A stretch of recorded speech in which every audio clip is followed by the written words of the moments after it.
Stu Winters had seen plenty of strange things in his life. Storms rolling in too fast, leaving wreckage in their wake, shadows moving where nothing should be, the occasional scream in the night that wasn't quite human.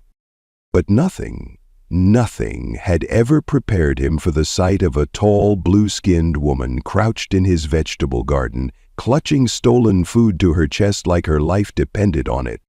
The night was still and heavy, thick with the scent of damp earth and the lingering warmth of the day's sun-baked soil. Stu had been up late, as he often was, sitting on his porch with an old rifle across his lap. He didn't sleep much these days, hadn't for years, not since the war. That war. He took another sip of bitter coffee, listening to the distant hum of insects, the occasional rustle of dry leaves. Then he saw the movement. His body tensed. The rows of crops were bathed in moonlight, and something tall, lean, and unnervingly graceful moved among them. Too fluid to be an animal, too careful to be some drunken fool wandering onto his land. No, this was something else.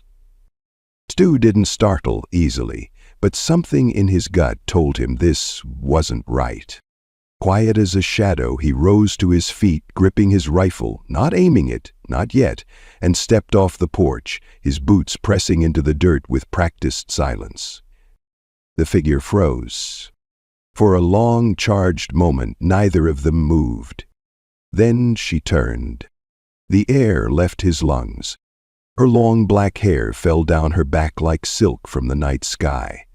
Her skin, a dark shade of blue, glowed faintly in the moonlight, and her eyes were round, locked on his with something that was not just fear, it was desperation. A small, battered satchel hung over her shoulder, bulging with freshly picked vegetables. In her trembling hands she clutched a handful of tomatoes, as if letting them go would shatter her. Stu tightened his grip on his rifle, his mind racing. He knew what she was. Not her name, not her story, but he knew what she was, one of them. The ones who had started showing up after the sky split open. The ones the government either locked away or pretended didn't exist. The ones most people feared even though nobody really knew a damn thing about them.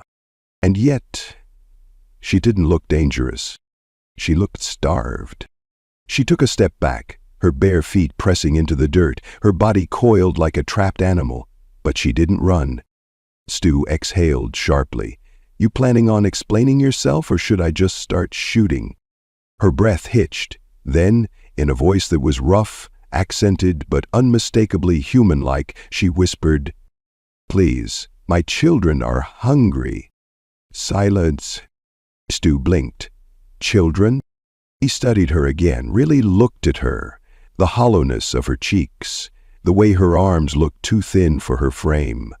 And underneath the fear in her eyes there was something else, something raw, a mother's desperation. He swore under his breath. Damn it.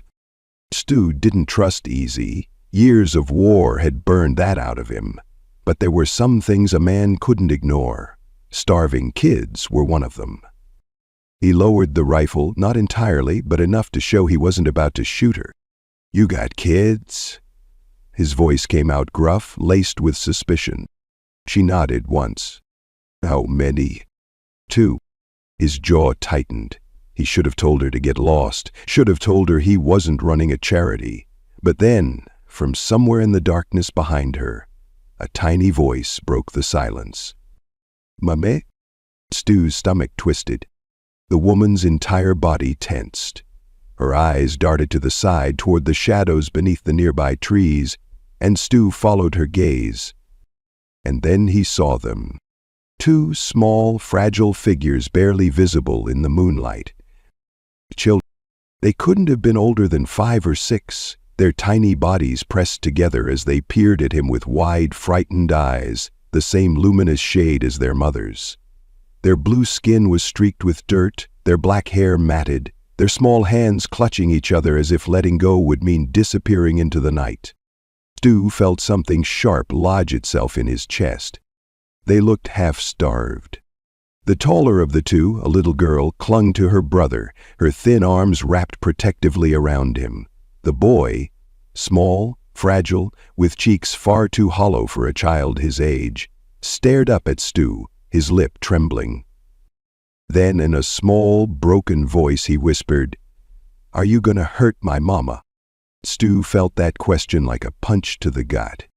He was many things: a soldier, a man who had killed and bled and lost more than he cared to remember, a man who had spent the last few years convincing himself he didn't know anybody a damn thing. But he wasn't a monster. The mother, the woman, swallowed hard, shifting as if ready to throw herself between him and the kids. But Stu just sighed. "Hell," he muttered. Then louder, "No, kid, ain't gonna hurt her." The little boy didn't move, just blinked up at him, wide-eyed and unsure. Then, after a long moment, he did something that damn near shattered Stu's heart. He reached into his mother's satchel, the stolen satchel full of vegetables she had risked herself to take, and pulled out a single bruised tomato. Then, hands shaking, he held it out to Stu, a peace offering, a child's attempt to repay a kindness that hadn't even been given yet. Stu had to look away for a second, had to swallow down something sharp and painful in his throat. Damn it all. He exhaled slowly, rubbed a hand down his face, and made a decision he already knew he'd regret. "All right," he muttered. "Come inside." The mother stiffened. The children didn't move. Stu lifted a brow. "You deaf? I said come inside. You're not going to make those kids sleep in the dirt." The woman hesitated, eyes searching his face, looking for something, a trick, a threat, anything that might make sense. But Stu wasn't playing games. He turned, started toward the house, and after a long, agonizing pause, she followed. The children trailed behind her, their tiny hands clutching at her tattered clothing. And just like that, Stu Winters let a blue-skinned alien woman and her starving kids into his home. He was going to regret this. But he was also damn sure he couldn't live with himself if he didn't. The kitchen was dimly lit, the air thick with the scent of old coffee and the warmth of worn wood. The overhead light buzzed faintly, flickering once before steadying. Stu Winters stood by the counter, arms crossed, watching the blue-skinned woman shift uneasily near the doorway. The two children clung to her legs, their small fingers twisting in the fabric of her tattered clothes, their wide eyes darting between Stu and their mother as if waiting for something to go wrong. He wasn't sure what the hell he was doing. Letting strangers, alien strangers, into his home wasn't exactly in his nature. Hell, he barely tolerated most people as it was. But there was something about them that made turning them away impossible. Maybe it was the raw, unfiltered exhaustion in the woman's face. Maybe it was the kids, too thin, too quiet, watching him with the kind of fear that had no business being in it. He ran a hand over his beard, exhaling sharply. "You gonna just stand there, or you gonna sit?" His voice came out gruff, rougher than he intended. The woman hesitated before nodding, guiding the children toward the small wooden table in the center of the room. She moved carefully, deliberately, as if expecting a trap. The kids scrambled into chairs, their small hands gripping the edges like they were ready to bolt at any second. Stu turned to the cabinets, pulling out whatever food he could find. A loaf of bread, a few apples, some leftover stew he had made the night before. Nothing fancy, but it was food. He set it down on the table, watching as the woman's hands twitched toward it before she forced herself to stay still. "You waiting for an invitation?" he muttered. She glanced at him, something uncertain flashing across her face. Then, without another word, she reached forward, tearing off a piece of bread and handing it to the children before taking one for herself. They ate like people who had been hungry for far too long. Not frantically, not desperately, but with a careful restraint that told him they knew what it meant to go without. The little boy, the younger of the two, was the first to speak. "This is good." His voice was small, soft, but it carried in the quiet kitchen. Stu blinked. He hadn't expected them to talk. His sister nudged him, shooting him a look that seemed far too old for her face, as if scolding him for speaking out of turn. The boy ducked his head, shrinking in on himself. Stu frowned. "It's just stew," he said, sitting down across from them. "Ain't anything special." The little boy peeked up at him, then at the bowl in front of him. He took another bite, chewing slowly before speaking again. "It's warm." Stu wasn't sure why that hit him like a damn freight train. He cleared his throat, looking away. "Yeah, well, ain't much point in eating if it ain't warm." The boy smiled, a small hesitant thing, like he wasn't used to doing it. His sister nudged him again, harder this time, but he just giggled and ducked away. Stu turned his gaze to the woman, studying her now that she was under proper light. She looked better than she had outside. Less like a wild animal about to bolt, more like someone trying to figure out if she'd just made a terrible mistake. "You got a name?" he asked. She looked up, chewing slowly before swallowing. "Rye." Stu nodded. "All right, Rye. You want to tell me what the hell you're doing out here, stealing from my garden in the middle of the night?" Her fingers tightened around the piece of bread in her hands. For a long moment, Stu thought she might not answer. Then, softly, she said, "We were looking for food." She hesitated, then added, "And hiding." Stu leaned back in his chair, waiting. Rye's gaze flickered to the children before settling on the table. "We escaped. There were others, but we got separated." Her voice was steady, but there was something hollow beneath it, something scraped raw. "We couldn't go back. There was nowhere else to go." Stu didn't press. Not yet. The little girl, the older one, finally spoke. "Mama says we have to be careful." Her voice was clear, careful, too controlled for a child her age. Stu met her gaze. "Your mama's right." The girl studied him, eyes sharp in a way that reminded him too much of himself. "Are you gonna tell them we're here?" Stu didn't need to ask who them was. He sighed, rubbing a hand over his face. "I ain't the reporting type." The girl narrowed her eyes slightly as if trying to gauge whether or not he was lying. After a long pause, she nodded. Her brother, still chewing, tilted his head. "Are you a soldier?" The room went still. Stu's grip tightened around his knee. He hadn't been called that in a long time. "Not anymore." The boy seemed to consider that, nodding to himself like he had just confirmed something important. Then, to Stu's complete and utter bewilderment, he tore off a piece of his bread and held it out to him. Stu blinked. "What are you doing?" The boy beamed, sharing. Rye tensed, but she didn't stop him. She just watched, waiting to see what Stu would do. He hesitated. Then, after a long moment, he reached out and took it. The boy grinned, satisfied, and went back to eating. Stu sat there, chewing on the small piece of bread, staring at the two kids, one watching him with quiet suspicion, the other happily eating as if they hadn't just wandered into a stranger's home. He was in deep, and somehow he already knew there wasn't a damn thing he could do about it. He exhaled through his nose and pushed back his chair. "Come on!" Rye stiffened. "Where?" Stu jerked his head toward the hallway. "You and the kids can't sleep at the table, can you? Got a spare room? It ain't much, but it's got blankets and a door that locks." The children perked up at the word blankets. The little boy tilted his head. "Do they smell good?" Stu blinked. "What?" The boy leaned forward, eyes wide. "Blankets, do they smell good? The ones we had before smelled bad." Stu didn't know what to do with that. "They're clean," he said gruffly. The boy beamed. His sister, still wary, pulled him back before nodding at Stu. Rye hesitated, but then, with a quiet, careful gratitude in her expression, she nodded too.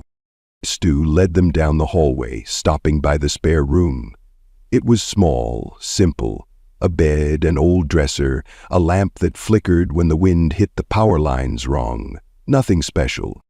But when Rye stepped inside, she let out a breath, her shoulders dropping as if a weight had been lifted. The children climbed onto the bed immediately, curling into the blankets like it was the best thing they'd ever felt. Stu lingered in the doorway. "It locks from the inside," he said. Rye met his gaze. Something passed between them, an understanding silent but clear. "Thank you," she murmured. Stu grunted. "Get some sleep."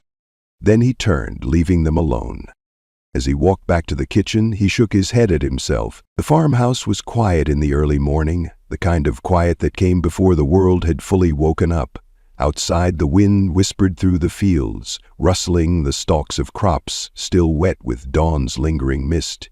The scent of damp earth mixed with the faint aroma of old coffee and worn wood inside the kitchen.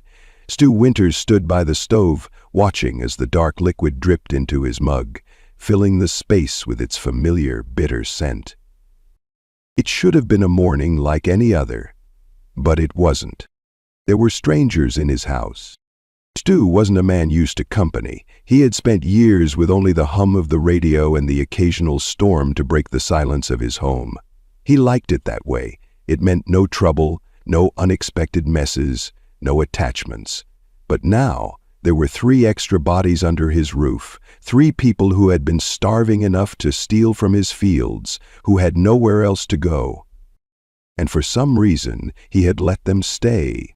He wasn't sure why he had done it. Maybe it was the way Rye had clutched the stolen vegetables like they were all she had left. Maybe it was the boy's trembling voice asking if Stu was going to hurt their mother. Or maybe it was just the way they had looked, worn thin, carrying too much weight for people so small. Regardless, the choice had been made. He took a slow sip of coffee, listening to the faint creak of wood as the house settled around him. Then he heard it, a quiet shuffling sound from down the hall. Stu turned just as Rye stepped cautiously into the kitchen. She hesitated at the doorway, her posture stiff, like she wasn't sure if she was intruding. Her dark hair was still slightly tangled from sleep, her clothes wrinkled but cleaner than the night before. There was something different about her in the morning light, less like a fugitive on the run, more like someone bracing herself for bad news. Stu grabbed another mug, poured a second cup of coffee and slid it across the table toward her. "Coffee's hot." She looked at it warily before stepping closer. Her fingers wrapped around the cup, holding it just close enough to let the warmth seep into her skin. "You drink this every morning?" she asked, voice rough with sleep. "Every damn day." She took a small sip, then immediately grimaced, setting it down with a look of betrayal. "That is terrible." Stu smirked. "Then don't drink it." She didn't. But she didn't let go of the cup either. It was warmth, and maybe that was enough. Soft footsteps echoed from the hallway, lighter than Rye's. A moment later, the little boy appeared, rubbing sleep from his eyes with small fists. His hair stuck up at odd angles, his steps slow and uncertain. He paused when he saw Stu, blinking up at him before cautiously stepping into the room. His sister followed a few moments later, her gaze sweeping the space with careful precision before she allowed herself to enter. The difference between them was obvious. The boy was open, trusting, still young enough to believe in kindness. The girl, she was watching, waiting, weighing everything. The boy climbed onto one of the chairs, resting his chin on the table. "You sleep all right?" Stu asked. The boy nodded. "The blankets smelled nice." Stu lifted a brow. "Told you they were clean." The boy hummed in approval. His sister remained standing for a moment before finally sitting beside him, though she made sure to keep distance between herself and Stu. Rye smoothed a hand over her daughter's tangled hair. "We should go soon." Stu frowned. "Go where?" Rye didn't answer right away. The boy yawned, blinking up at her. "Are we still hiding, Mama?" Stu saw the way Rye's fingers tensed slightly, the way her expression barely shifted, but something behind her eyes flickered. She smoothed the boy's hair back. "For now." The girl, silent until now, finally spoke. "Are you hiding too?" The question caught Stu off guard. He looked at her, at the quiet, sharp intelligence in her gaze, and felt something settle deep in his chest. "No," he said finally, "I ain't hiding. She tilted her head slightly. Then why do you live here alone? Stu exhaled slowly, running a hand over his beard. That was a question he didn't much feel like answering. Instead, he turned to the stove. You kids eat eggs? The boy perked up. What's eggs? Stu blinked. You ain't never had eggs before? The boy shook his head. His sister hesitated, then did the same. Stu looked at Rye, who lowered her eyes. Food was limited. He didn't ask for details. Instead, he cracked a few eggs into the pan, letting them sizzle. The kitchen filled with the rich, familiar scent of cooking food. He pulled out bread, tossing slices into the toaster, then set plates on the table.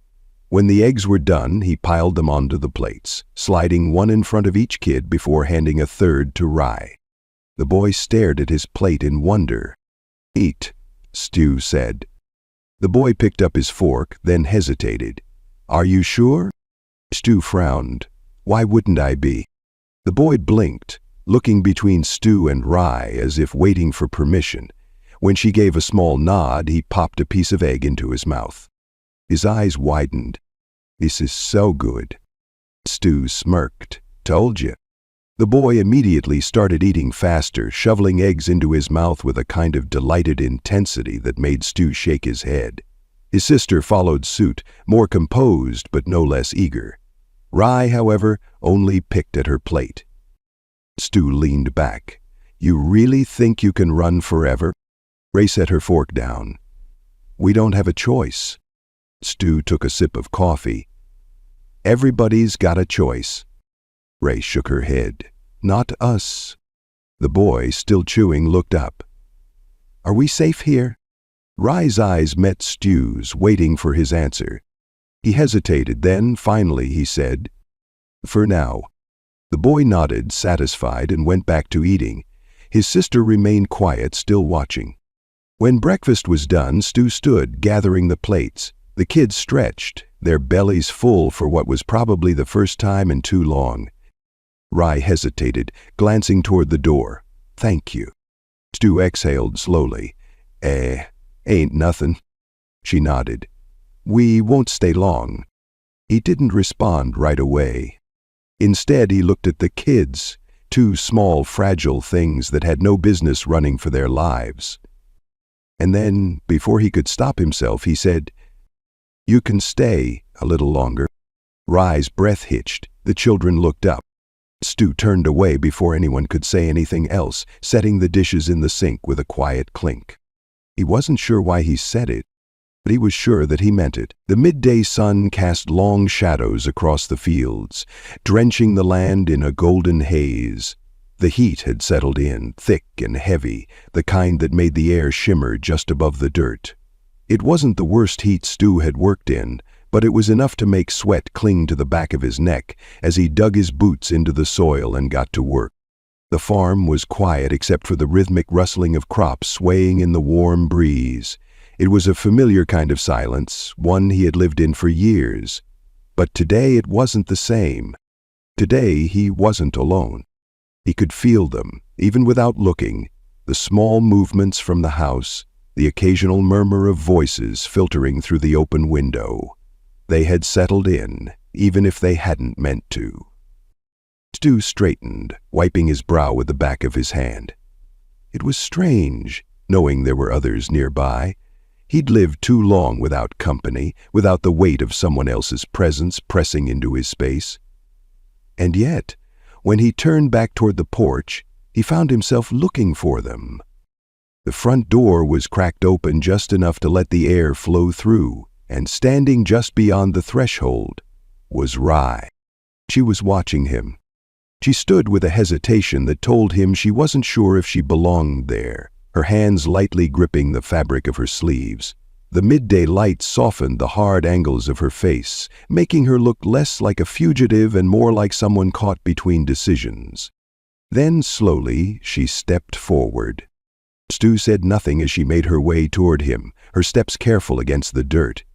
When she was close enough, she stopped, letting her gaze drift across the fields, before settling on him. I want to help, she said. Stu studied her. She meant it. For a second he thought about telling her no. He thought about pointing out that it wasn't her job, that she didn't owe him anything, that she didn't have to earn the food or the bed she and her kids had been given. But then he saw the way she stood, hands twitching like she needed something to do, like the stillness was suffocating. He let out a slow breath and gestured toward the crops. You ever worked a farm before? Rye shook her head. No, but I can learn. Stu gave her a long look before nodding toward a nearby row of plants. All right, let's see what you can do. She followed him down one of the rows, kneeling beside him as he reached for a patch of weeds strangling the base of a plant. You see these? He asked, pointing to the unwelcome growth. They choke the roots if you don't pull them out. Gotta get them by the base or they'll just grow back. Rye nodded and reached forward, wrapping her fingers around one of the weeds. She hesitated for half a second, then yanked it free from the soil. Stu grunted. Not bad. She exhaled, setting the weed aside before moving to the next one. They worked in silence, the sun beating down on them, the earth warm beneath their hands. After a while, there was a familiar light-footed shuffling from behind them. Mutton? Stu glanced up just as the boy came bounding toward them, kicking up dust with every step. His sister followed behind, moving at a slower, more cautious pace, her gaze flickering between Rye and Stu as she took in the scene. The boy skidded to a stop beside his mother, blinking up at her with wide, curious eyes. What are you doing? Rye brushed a loose strand of hair behind her ear. Helping. The boy beamed. Can I help too? Rye hesitated. It's hard work. I'm strong, he insisted, puffing out his chest. Stu smirked. That's so. The boy nodded furiously, determined. Before Rye could say anything, the girl quietly crouched down beside her mother and reached for a weed. She didn't ask for permission. She simply started working. Stu watched her, then turned back to the boy. Well, come on then, he said. Might as well put you to work. The boy grinned and immediately dropped to the ground, mimicking his mother's movements. He yanked at a weed, but instead of pulling it free, the roots held firm, barely budging from the dirt. Stu chuckled. Not so easy, huh? The boy gritted his teeth, adjusting his grip. I got it. With a determined tug, he finally ripped the weed free, nearly falling backward in the process. He looked down at it in triumph, then turned to Stu, beaming. Stu nodded approvingly. Not bad, kid. The boy practically glowed at the praise, but his sister only rolled her eyes and kept working. For a long while they worked side by side, four people who only days ago had been strangers. The boy chattered excitedly as he worked, occasionally asking Stu questions about the farm, while the girl remained mostly silent, focused on the task at hand. Rye, to Stu's surprise, picked things up quickly, her hands moving with a certain grace despite the unfamiliarity of the work. At some point the boy paused, wiping his brow dramatically. Did you grow all of this by yourself? Mostly, Stu answered. The boy wrinkled his nose. That sounds boring. Stu snorted. You think food just appears out of nowhere? The boy hesitated, then shrugged. It does in the city. Stu's hands stilled. He glanced at Rye, but her expression didn't change. The city, huh? He said casually. That where you from? The boy started to nod, but his sister shot him a sharp look, and he immediately clamped his mouth shut. Stu sighed. You don't gotta tell me anything, just curious. The boy fidgeted, then hesitated before saying, It was loud there, and cold. His sister nudged him again, harder this time, and he fell silent. Stu didn't push. Instead, he dusted his hands off. All right, that's enough work for today. The boy looked up. Did we do good? Stu nodded. Real good. The boy's face lit up and he turned to his sister as if to say, See, I told you. She only rolled her eyes, but there was no sharpness to it. Rye stood and stretched, brushing dirt from her hands. She looked at Stu, her expression unreadable. Thank you, she said quietly. Stu frowned. For what? For letting them be kids, even if just for a little while. Stu didn't know what to say to that, so he just shrugged. They're good kids. Rye's lips parted slightly, as if she wanted to say something more, but she didn't.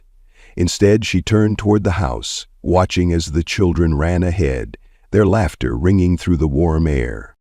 Stu watched them go, something settling deep in his chest. He had spent years alone, had built his life around silence and solitude, and yet, for the first time in a long time, the quiet didn't feel so heavy. He exhaled, looking at Rye. They weren't just passing through anymore, even if they didn't know it yet. They had already started to belong. The wind had changed. Stu Winters could feel it the way a man who'd spent years outside could. It wasn't just the shift in temperature or the way the dry grass rippled under the weight of the evening breeze. It was something else, something deeper, a tension in the air, quiet but undeniable. He stood on the porch, arms crossed, his gaze fixed on the horizon. The land stretched out in front of him, vast and quiet, but his instincts told him not to trust that stillness. Behind him, the screen door creaked open. Rye stepped out, her presence light but unmistakable. She hovered near the doorway for a moment, as if debating whether to step fully into the open air. Then, after a pause, she joined him at the railing, mirroring his stance. They fell asleep quickly, she said, her voice quiet but steady. Stu nodded. Hard work'll do that. A hint of something. Relief, maybe even gratitude, flickered across her expression. They need this, she admitted.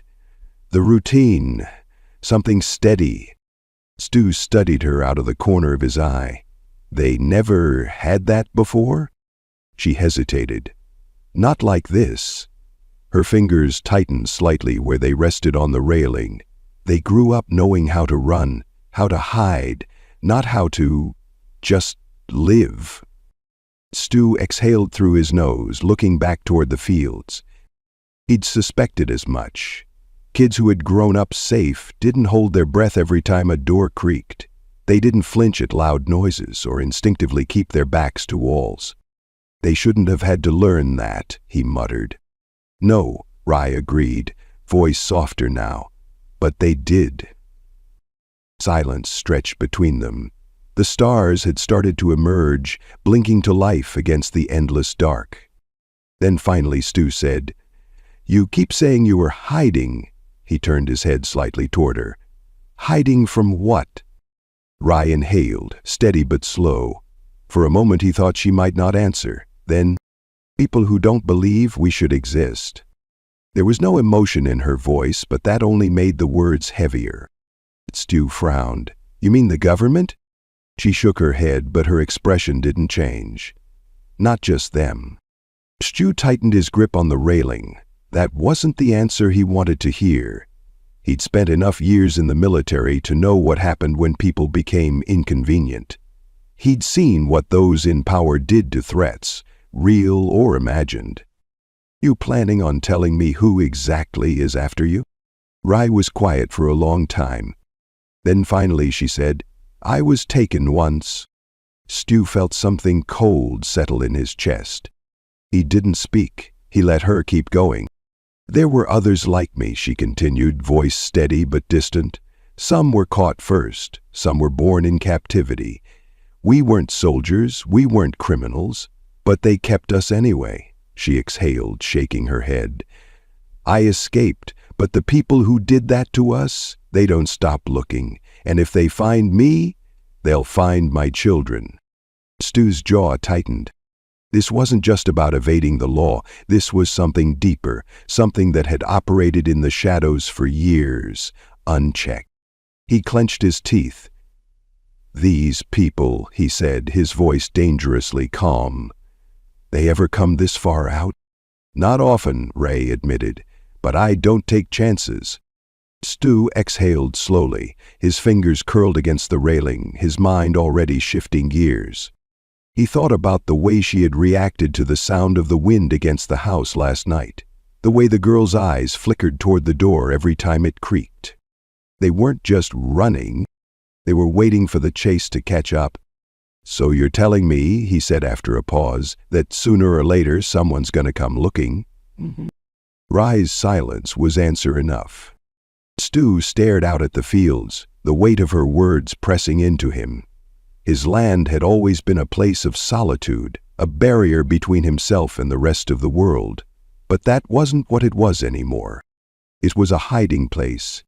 And hiding places never lasted forever. After a long moment, he turned back to her. "How long you planning on running?" Ray's lips parted slightly, but she hesitated before answering, "As long as I have to." Stu shook his head. "That ain't much of a plan. It's the only one I've ever had." Another silence, this one heavier. Stu exhaled, rubbing a hand over his face. Then, with a kind of certainty that surprised even him, he said, "Well, maybe it's time for a new plan." Rye frowned slightly. "What are you saying?" Stu met her gaze. "I'm saying I've got land, I've got walls, and I know how to defend both." He crossed his arms. "I ain't a man who believes in running." Rye's breath caught slightly. "You don't even know us." "I know enough." She shook her head. "You don't understand. These people, what they do, what they're capable of. You don't want to be caught up in this." Stu let out a low chuckle, but there wasn't any humor in it. "Lady, you think this is the first time I've been on the wrong side of the people in charge?" Ray hesitated, searching his face. She must have seen something there, something real, something solid, because after a long moment she let out a slow, unsteady breath. And for the first time since she had arrived, she looked just a little less ready to run. Stu turned back to the fields, his mind already working through the next steps. He'd have to check the fence lines, secure the property, dig up some of the old supplies he hadn't touched in years. If trouble was coming, then he'd be ready. He had always been ready. The night air was thick with tension, the kind that settled deep in the bones, pressing down like the weight of an unseen storm. Stu Winters stood at the edge of his porch, his rifle slung over his shoulder, eyes fixed on the tree line. He didn't see anything, didn't hear anything, but that didn't mean nothing was there. Behind him, the farmhouse was quiet, too quiet. Rye and the children were inside, waiting. She hadn't said much after their conversation earlier, but he had noticed the way her hands trembled slightly when she thought no one was looking, the way she had checked the door locks twice before stepping away. She was expecting something, and now so was he. Stu had spent the past hour checking the property, reinforcing weak points in the fencing, making sure the back door was secure, digging out an old shotgun he hadn't touched in years. He wasn't sure what was coming, but he'd be damned if he wasn't ready for it. The wind shifted, rustling the crops, and in the distance something moved. A sound. Low, almost imperceptible, not an animal, not the wind. Something deliberate. Stu tensed, fingers tightening around his rifle. His pulse slowed, breath steadying like it always did when trouble was close. Then, a flash of light, faint, quick, just beyond the trees. Not natural. Stu exhaled sharply through his nose and turned toward the house. Inside, Rye was standing near the window, her posture rigid. She had seen it too. "They found us," she whispered. Stu didn't ask how she knew. Didn't waste time questioning, he just moved. "Get the kids," he ordered, already crossing the room. Rye hesitated for only a second before disappearing down the hall. Stu yanked open a cabinet near the back door, pulling out a second rifle. He checked the ammunition, loaded a few more shells into his pocket, then grabbed a flashlight. A quiet voice broke through the tense silence. "Are we leaving?" Stu turned. The little boy stood at the edge of the hallway, barefoot, clutching the fabric of his oversized shirt. His sister was behind him, gripping his hand tightly. Her eyes flickered toward the gun in Stu's hands. Rye appeared, her voice low but firm. "No, we stay." Stu met her gaze, reading the silent question there. "Are you sure?" He nodded once. Rye exhaled, then knelt beside her children, smoothing her hands over their shoulders. "Stay close to me," she murmured. "Do exactly as I say." The girl nodded, her face carefully neutral. The boy swallowed hard, but didn't speak. Stu moved back to the window, scanning the darkness. Nothing yet. But it was only a matter of time. He turned back to Rye. "There's a crawl space under the kitchen floor. It ain't much, but it'll keep him hidden if things go south." Rye frowned. "I'm not leaving them down there alone." Stu shook his head. "I'm not saying you should, but we need options." A sudden crack split the silence, a branch snapping under weight. Stu's body moved before his mind fully registered the sound. He flicked off the kitchen light with one hand and grabbed the shotgun with the other, moving toward the front door in a few quick strides. Rye followed without hesitation. They pressed themselves against the wall near the window, listening. Another sound. Footsteps. Slow. Careful. Too careful. Stu let out a slow breath. They ain't walking like people who just happened to stumble through. Rye's jaw tightened. No, they're not. He risked a glance outside. Figures moved between the trees. 4 shadows against the darkness, barely visible, but they were there, watching. Stu turned back to Rye. "They know we're here." She swallowed, eyes dark with something unreadable. "They always do." Stu looked back toward the hallway where the children were waiting. "We can't let 'em get to the house." Rye nodded once. Without another word, Stu moved. He stepped onto the porch, rifle raised, his presence no longer hidden. If they wanted to sneak up on him, they weren't getting the chance. For a moment there was silence. Then a voice. "Well now, ain't this cozy?" Stu recognized the type before he even saw the man's face. The slow, measured arrogance of someone who had done this before. Someone who wasn't afraid of what they might find. The figure stepped forward, just enough for the weak moonlight to catch his face. Stu didn't like it.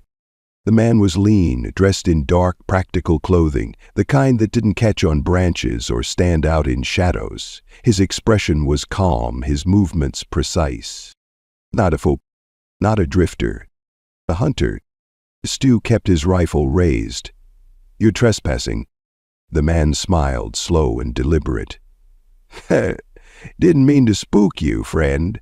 Just looking for someone." Stu's grip tightened. "Ain't nobody out here but me." The man tilted his head slightly. "That's so." Another figure stepped forward, then another. The air shifted, tension thick enough to choke on. Stu could feel it coming, the moment when words would stop mattering. Inside the house, Rye was watching, waiting, ready. Stu didn't take his eyes off the man. "You've got about 5 seconds to turn around and walk away." The man sighed, shaking his head like Stu had disappointed him. "Shame. Really was hoping we could be civil about this." Then he moved. Stu fired first. The blast ripped through the night, sending the figures scattering. A bullet struck the dirt near Stu's feet, and he dove behind the porch railing, heart pounding. The air filled with a sharp crack of gunfire, the smell of smoke and metal burning in his nose. Inside, the children cried out. Stu's stomach twisted, but he didn't let himself hesitate. He reloaded, shifted positions, and fired again. A grunt of pain.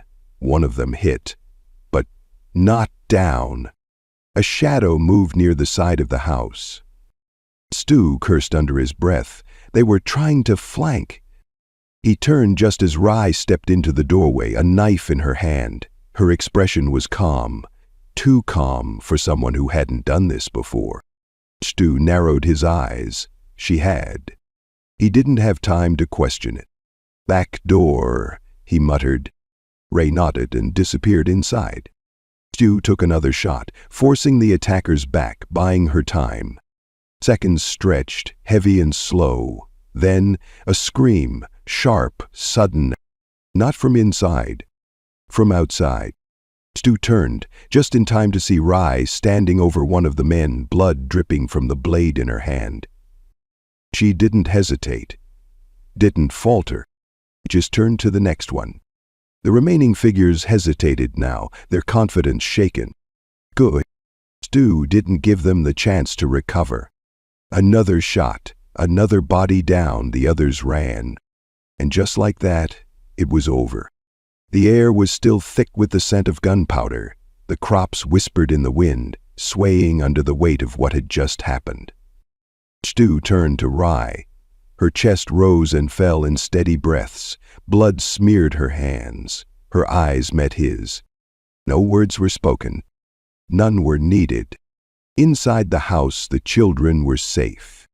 Stu exhaled, rolling his shoulders. Then he glanced at the bodies on the ground. This ain't over. Ray wiped the blade against her sleeve. No, she agreed, it's not. But for now, they had won. The bodies had been buried before sunrise. Stu hadn't wanted to leave them on his land, but moving them any farther would have meant taking unnecessary risks. Instead, he and Rye had worked in silence, shoveling dirt until their arms burned. By the time the last mound was covered, the first streaks of daylight had begun creeping over the horizon, painting the land in shades of gold and gray. Now the world was still again. Stu sat on the porch, rolling a cigarette between his fingers but not lighting it. The air smelled of damp soil and fading gunpowder. His muscles ached, but it was the kind of ache he was used to, the kind that came after a long fight, when everything was over and the only thing left to do was figure out what came next. Behind him, the door creaked open. Ray stepped outside, her steps slow, careful. The knife she had used last night was gone, but the tension in her shoulders hadn't faded. She was still on edge, still waiting for something else to go wrong. Stu couldn't blame her. "They'll send more," she said finally, breaking the silence. Stu nodded, eyes still on the horizon. "Yeah." She exhaled, shifting her weight. "We should leave." He turned at that, watching her carefully. "You think running's still an option?" Rye hesitated, her gaze flickering toward the fields. "It's what we've always done." Stu shook his head. "And how's that worked out for you?" Rye didn't answer. She didn't have to. The door creaked again, lighter this time. Small footsteps shuffled forward. The boy appeared first, rubbing his eyes, followed closely by his sister. They were still in their borrowed clothes, their hair sticking up in wild directions from sleep. The boy blinked up at Stu, then at Rye. "Are we going somewhere?" His voice was small, laced with uncertainty. Rye hesitated, but Stu spoke first. "No," he said, "we're staying." The girl frowned, looking between them. "But the bad men?" "They're gone," Stu said simply. The boy's eyes widened slightly. "For how long?" Stu met his gaze, steady and unwavering. "As long as we make it." A long silence stretched between them. Rye was still watching him, still trying to figure out why he was making this choice, why he wasn't telling them to leave. But Stu wasn't a man who said things twice. The kids seemed to understand that before their mother did. The boy stepped closer, his bare feet silent against the porch. Then, without a word, he sat down next to Stu. A moment later, his sister followed. Rye exhaled softly, lowering herself onto the railing. The wind carried the scent of the fields, the faint rustle of crops swaying in the distance. Somewhere out there, another fight was waiting for them, another chase, another battle. But not today. Today the farm was quiet, safe, and for the first time in a long time, none of them were running. The sun dipped low over the horizon, casting long golden streaks across the fields. The worst of the day's heat had faded, leaving behind a gentle warmth that settled over the land. The air smelled of rich soil and the faint, lingering scent of smoke, a reminder of the fight they had won, but also of the battles still ahead. Stu stood by the fence, his hands resting on the rough wooden railing. His eyes scanned the land, not for threats this time, but just to take it all in. They had spent the last few days reinforcing the farm, patching weak spots in the fencing, securing the doors, burying what needed burying. The kids had stayed close, watching everything, learning, and Rye hadn't left. That was saying something. She was standing near the porch now, arms crossed as she watched the children chase each other in the yard. They were laughing, their movements lighter than before, their steps free of the tension they had carried when they first arrived. They were becoming kids again. Stu exhaled, rubbing a hand over his beard. He wasn't sure when, exactly, his land had become something more than just his own. But he knew now he wouldn't let them go.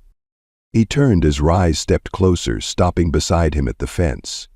She didn't speak at first, just followed his gaze to the children. "They're happy," she said softly. Stu nodded. "Yeah." She exhaled, shifting her weight. "I don't know what comes next." Stu glanced at her. "You planning on running again?"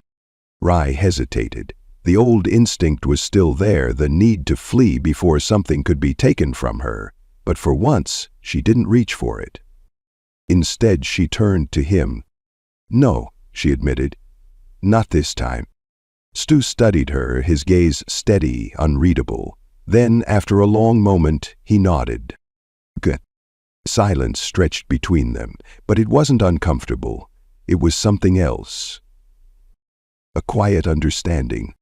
Ray's fingers brushed the railing, close to his but not quite touching. Stu wasn't a man who hesitated when he knew what needed to be done. He had spent too many years making hard choices, living with consequences, learning that the world didn't always give second chances. But this was something he wasn't willing to let slip away. So this time he didn't hesitate. Stu turned, reaching out slowly, deliberately. His callous fingers brushed against her wrist first, testing, waiting. Rye didn't pull away. Instead, she looked up at him, something shifting in her expression, a guarded kind of softness, a trust that had taken time to build. Stu stepped closer, just enough to erase the space between them. His fingers curled under her chin, tilting her face up. He could feel the warmth of her breath, the hesitation in the way she lingered. But she didn't stop him. So he kissed her.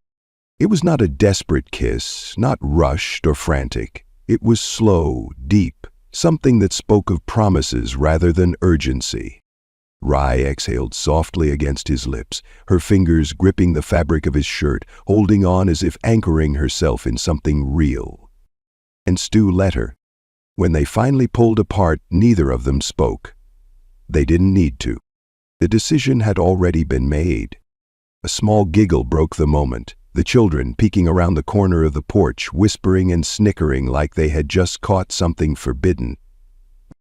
Stu let out a low chuckle, shaking his head. "You two always spy on people?" The boy grinned. "Only when it's interesting." The girl rolled her eyes, but didn't deny it. Ray sighed, running a hand through her hair. "You should both be asleep." The boy groaned, flopping against the railing. "But we're not tired." Stu smirked. "Sounds like a lie." The girl crossed her arms. "We saw you kiss." Stu raised a brow, and the boy made a face. "It was weird." Stu chuckled. "Life's weird, kid. Get used to it." The boy grumbled something under his breath, but his sister just gave a knowing smirk before pulling him inside. Stu turned back to Rye, catching the way she was fighting a smile. "What?" he asked.